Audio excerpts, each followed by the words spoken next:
Bonjour, ici Jessie Saint-Cyr, votre guide Internet Rapibus. Nous sommes à la Maison de la Culture où a lieu une rencontre publique d'information destinée à expliquer la nature des travaux de construction à être réalisés dans l'ensemble du corridor ainsi que dans le parc du lac Beauchamp.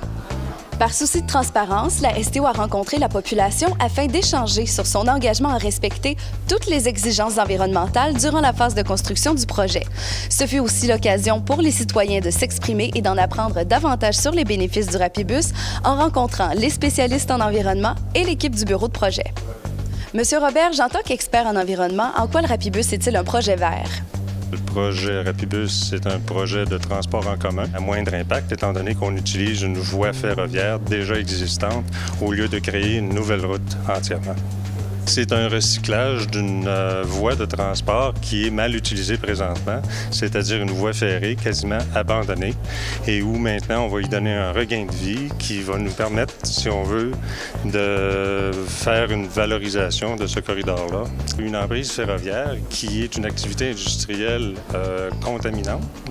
Les sols qui seraient contaminés dans l'emprise vont être enlevés et disposés conformément à la réglementation. Puis ça, c'est une valeur importante, une valeur ajoutée importante au projet. Et justement, quelles mesures vont être prises pour respecter les règles environnementales avec le Rapibus? Il y a des processus d'autorisation qui sont mis en place, soit au ministère de l'Environnement du Québec, soit au ministère des Pêches et Océans, soit même aussi en fonction de la réglementation municipale. Donc, ces instances gouvernementales-là sont impliquées avec nous dans tout le processus de décision et le processus de compensation, de protection de l'environnement qui s'imposerait. L'engagement de Rapibus, c'est zéro perte.